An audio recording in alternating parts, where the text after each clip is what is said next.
একদিন তাকে কোলে তুলে প্রচারে নেমেছিলেন কল্যাণ বন্দ্যোপাধ্যায়।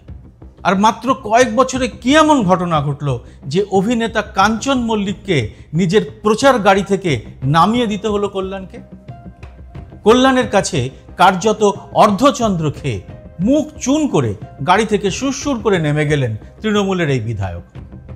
মল্লিকবাবুর অপরাধ কি, আর কেনই বা তাকে গাড়ি থেকে পথে নামিয়ে দিলেন শ্রীরামপুরের বিদায়ী সাংসদ কল্যাণ, তা কিন্তু আমাদের এই আজকের এপিসোডের আলোচ্য বিষয় নয়। আসলে এই বিষয়টি উল্লেখ করলাম শ্রীরামপুরে কল্যাণের এই ভোল বদল কেন হলো তা নিয়ে আলোচনায় ঢোকার জন্য। শ্রীরামপুরের পরিস্থিতি যে ভালো ঠেকছে না তা কি রাস্তায় নেমেই বুঝতে পারছেন কল্যাণ? আর সেটার পেছনে কি রয়েছে এক উচ্চ শিক্ষিত ছটপটে সুবক্তা তরুণী, যার কথা শুনতে ভিড় করছেন বহু মানুষ। তারুণ্যের উদ্যম নিয়ে যিনি পৌঁছে যাচ্ছেন ঘরে ঘরে, তার নাম দীপশিতা ধর।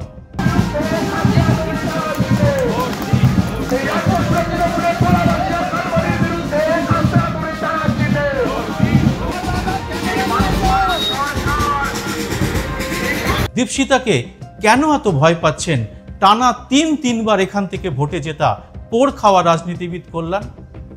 আর এই কেন্দ্রে কি অবস্থায় আছেন মোদিজির প্রার্থী কল্যাণেরই প্রাক্তন জামাই কবির শঙ্কর বসু? কেন নিজের দলের মধ্যেই প্রবল গোষ্ঠীদ্বন্দ্বে জেরবার তিনি? আজকের এই এপিসোডে আমরা সেটাই বিশ্লেষণ করব। ভিডিওটি ভালো লাগলে লাইক ও প্রচুর শেয়ার করবেন। এরকম আরও ভিডিও পেতে চ্যানেলটি সাবস্ক্রাইব করে নোটিফিকেশন বেলটি চালু করে রাখতে ভুলবেন না।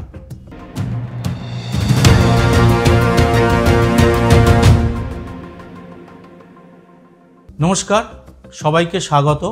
আমি সুব্রত বসু। এবারের নির্বাচনে যে লোকসভা কেন্দ্রটির দিকে সবার নজর রয়েছে তার মধ্যে শ্রীরামপুর অন্যতম। প্রাক্তন শ্বশুরের বিরুদ্ধে লড়ছে প্রাক্তন জামাই। বিধায়ক দাদুর সমসাময়িক রাজনৈতিক ব্যক্তিত্বের বিরুদ্ধে লড়ছেন 30 বছরের এক তরুণী। সিপিএম এর বিরুদ্ধে প্রার্থী দিয়েছে আইএসএফ। আর ভোটের প্রচার একটু গড়াতেই নানা কাণ্ড ঘটতে শুরু করেছে শ্রীরামপুরে। তৃণমূলের প্রার্থী কল্যাণ ব্যানার্জি তৃণমূলেরই বিধায়ক কাঞ্চন মল্লিককে প্রচার গাড়ি থেকে নামিয়ে দিলেন।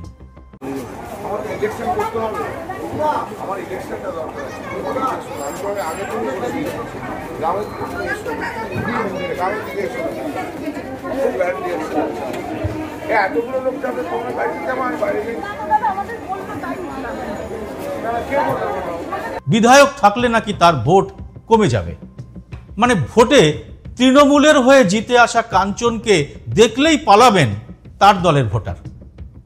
এর রাজনৈতিক অর্থ কি? কল্যাণ কি বোঝাতে চাইলেন? তিনি কি নার্ভাস হয়ে পড়েছেন? আবার এর মধ্যেই একটা ফেক ভিডিও নিয়ে গ্রেপ্তার হলেন এলাকার এক বিজেপি নেতা। কেন? আসুন এবার এই বিষয়টিতে ঢোকা যাক।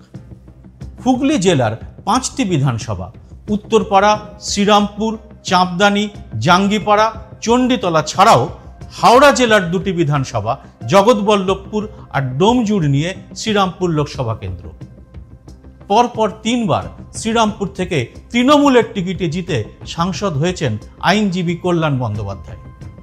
বহুদিনের পোড় খাওয়া রাজনীতিবিদ তিনি। 2001 সালে প্রথমবার আসানসোল থেকে তিনি বিধায়ক হন। তারপরে 2009 সাল থেকে টানা 3বারের সাংসদ শ্রীরামপুর থেকে। 2009 সালে সিপিআইএম এর শান্তশ্রী চ্যাটার্জিকে হারিয়ে নির্বাচিত হয়েছিলেন তিনি। 2014 নির্বাচনে হারান বিজেপির প্রার্থী সুরকার বাপ্পি লাহিড়িকে। মানে শ্রীরামপুর কল্যাণবাবুকে দুহাত উজাড় করে দিয়েছে। কিন্তু বিনিময়ে তিনি কি দিয়েছেন শ্রীরামপুরকে? আসুন একবার সেদিকে তাকানো যাক। তার বিরুদ্ধে শ্রীরামপুরের মানুষের প্রথম অভিযোগ তার আচার আচরণ। সাধারণ মানুষ তো বটেই, দলীয় কর্মীদের সঙ্গেও দুর্ব্যবহার এবং অহংকারের জন্য যথেষ্ট দুর্নাম আছে কল্যাণবাবুর। তার একটা উদাহরণ কাঞ্চনকে গাড়ি থেকে শটান নামিয়ে দেওয়া। 2021 সালের বিধানসভা ভোটের আগে যে কাঞ্চন মল্লিককে কল্যাণবাবু কোলে করে ঘুরেছেন, এবারের নির্বাচনের প্রচারে সাধারণ মানুষ, দলীয় কর্মী এবং সাংবাদিকদের সামনেই চূড়ান্ত অপমান করে প্রচারের গাড়ি থেকে নামিয়ে দিলেন তাকে। কল্যাণবাবু সরাসরি কাঞ্চন মল্লিককে বললেন, তুমি আমার সাথে প্রচারে এসো না, তোমাকে তো আগেই বলেছি, আমাকে ভোটটা তো করাতে হবে। হতবাক বিধায়ক কাঞ্চন মল্লিক মাথা নিচু করে গাড়ি থেকে নেমে গেলেন।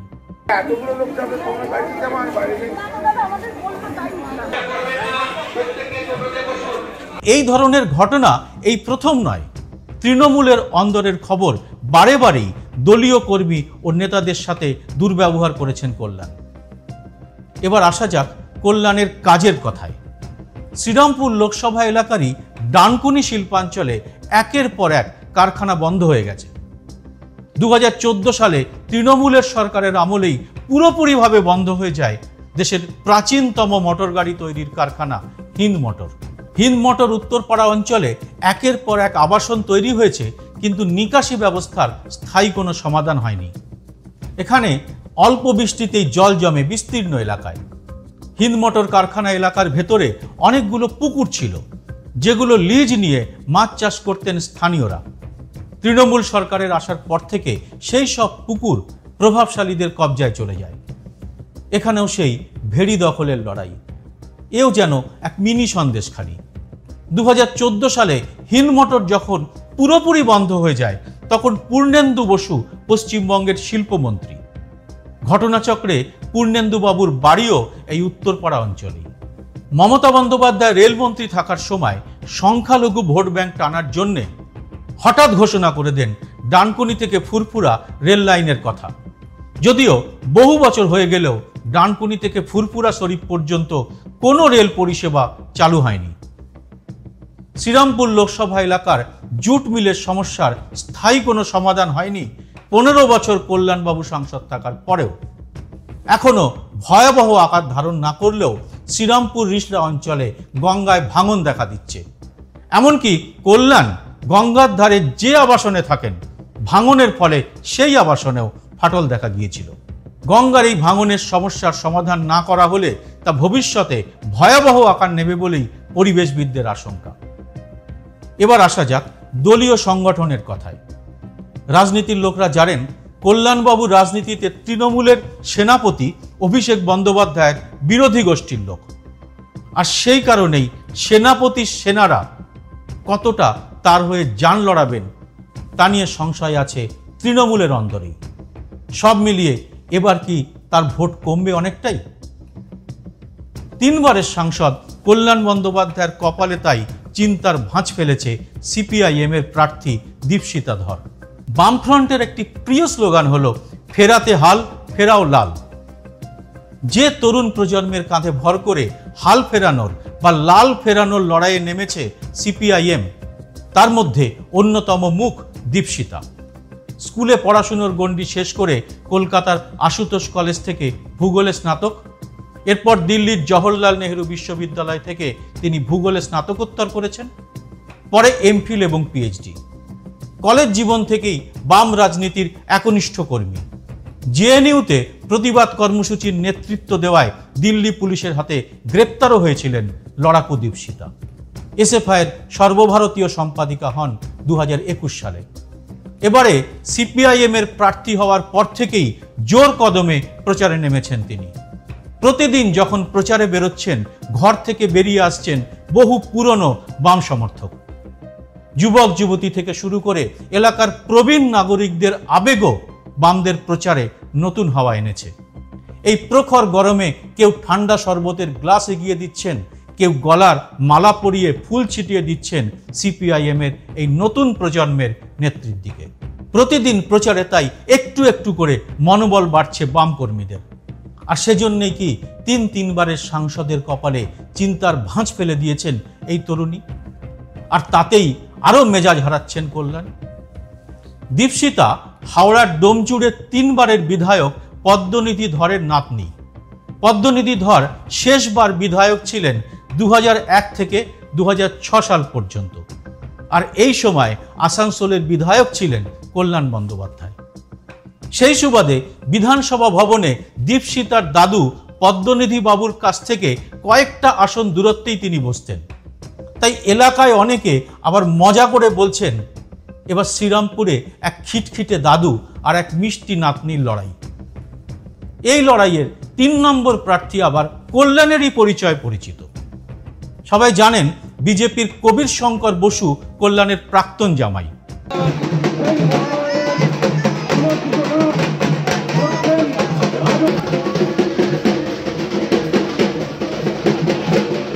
ব্যাস, এর বাইরে তার আর কোনো রাজনৈতিক পরিচয়ই নেই।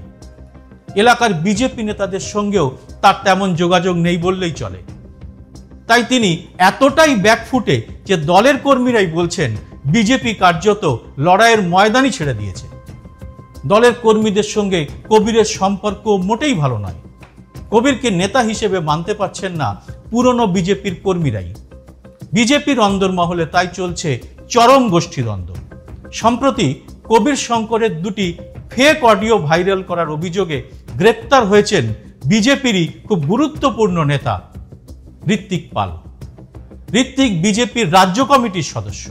গত জানুয়ারি মাসে ডানকুনিতে সুকান্ত মজুমদারের বাইক মিছিল আটকে দেয় পুলিশ। শুরু হয় বিজেপি কর্মীদের সঙ্গে পুলিশের ধস্তাধস্তি। এই ঘটনায় পুলিশ ঋত্বিক পালকে গ্রেপ্তার করে।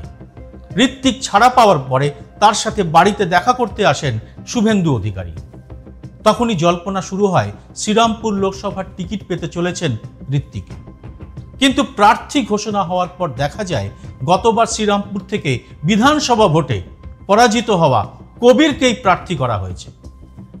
দলে শুরু হয় কোন্দল। এরপরেই ভাইরাল হয় 2টি অডিও।